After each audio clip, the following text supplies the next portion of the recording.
What's going on, guys? Thanks for tuning in to another episode of the Running Gold Standard Podcast. My name is Zach Hernandez, and tonight I'm with my guy, Mike Andrews of Nothing But Niners.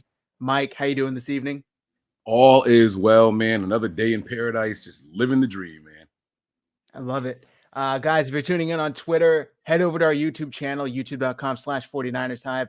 Join there. We can see and interact with all of your comments. We're not ignoring you on Twitter. We just cannot see or interact with them. Head over to youtube.com/49ers Hive. Join there. Hit like, hit subscribe while you're there. Support the channel. We got a pretty fun show for you planned tonight, Mike and myself. We're going to get it right into it. Mike, I haven't talked to you since the draft. We each did our separate shows.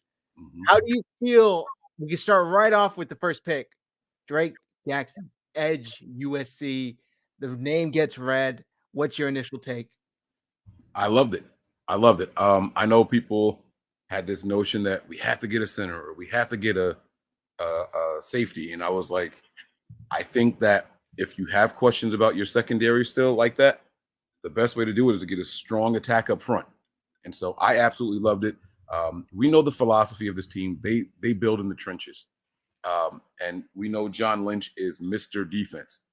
He believes that if his defensive line can emulate what he had when he had the big guys in front of him, then, he says it all the time, Warren Sapp made my job easier.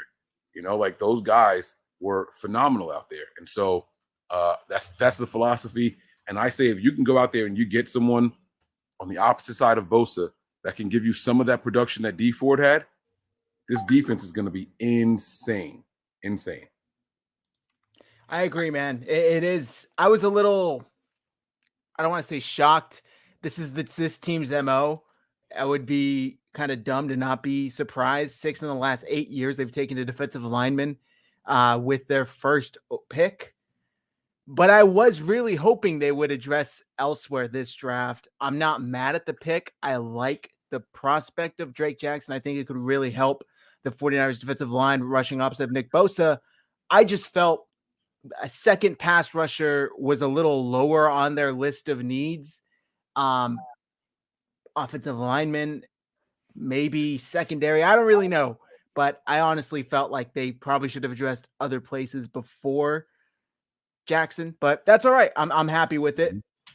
From what I've read from a lot of these draft guys that I have a lot of respect for, he's got fantastic bend, hell of a motor, really athletic, and he kind of seems like that D Ford build to help get to the passer. So I think it'll work out. Ace Press says, but since Bosa, they finally took a true edge. That's a good point. Yeah, it seems like they did all this like makeshift stuff with Ebukam, right? And people are saying, "Oh, he was really coming on." Maybe it's possible, right? But go out there and get the sure thing. Don't take a guy that played linebacker, outside linebacker and all that. Get a guy that can come in here and do what you want him to do. They're going to talk about how often he puts his hand in the dirt and things like that. But these guys aren't finished products when they're drafted. That is the thing that we have to remember. They're not done. They're not done, so we just got to be patient and let these guys do their thing. Okay, so we have Charles Hayes talking about TDP already. Davis Price, a running back. Tell me that shocked you, because I know it shocked me. I was not expecting a running back, at the very least, this high. Right. I thought they were going to draft a running back. I didn't think they were going to draft one that early, but I was really, really happy with the running back that they selected. This guy is exactly what Kyle Shanahan is looking for in this offense. Put your foot in the ground and go. Identify a hole. He looks, he makes the read, he makes his cut, and he's out 100 miles an hour. That's why Kyle Shanahan likes Elijah Mitchell so much. And so you get a guy a little bit better. It's going to sound offensive, and I don't mean it to be, but like with a little bit better of a pedigree than what Elijah Mitchell had coming out. And you're going to get this guy is going to be the guy. Like, I think he's going to be, well, never mind. I'll get to it later. But yeah, I really, really like the pick. I was surprised that they went there, running back. But at that point, I look at Tony and I'm like, hey man, you know what this means? This is BPA all the way. They're not letting they're not going to sit here and say these are the deficiencies on the team. We need to fill these holes. We're not going to reach on certain positions and players when we think that we can get them at a later time. And that's what they did. They drafted BPA and they went for the future. Yeah. It really does seem like that. Those like athleticism charts, those RAS scores that they put together. I've been looking at them. I'm trying to pull it up right now, but the 49ers drafted like a bunch of the top players on these charts when it comes to athleticism and basically BPA, like you said. Maybe they finally said, hey, let's just get some elite traits in here instead of trying to kind of draft by the position of need. Let's just get with its most talented guys and see if that works, because maybe they really do feel like they're a player or two away, Yeah, But, and he's this is another thing that I was excited about, right? And you step back and you look at what they've done the last couple of years. 2 running backs last year, another running back this year. People are like, oh, that wasn't a need. That wasn't a need. We got to be honest with ourselves for a second. We ran through everybody. We signed people. Not Darquez Denard. What was Pat? What was that big running back's name? Oh man, something Patrick. What was it? He played. God dang it! It wasn't Patrick, but he played with the Niners last year, and then like he was just gone. You know what I mean?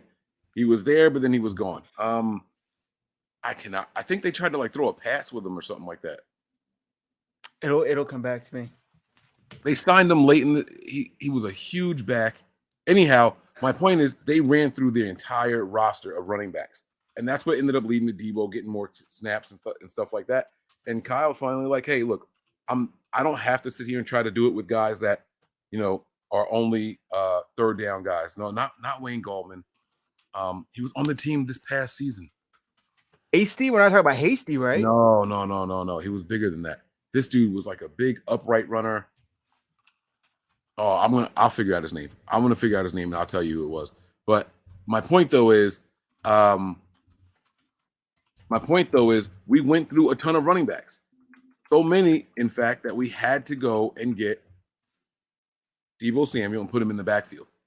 And it just wasn't good. It's not going to be sustainable that way. So we have to go ahead and get backs. Unfortunately, it's a position that we're going to have to invest in heavily because we can't seem to keep them healthy.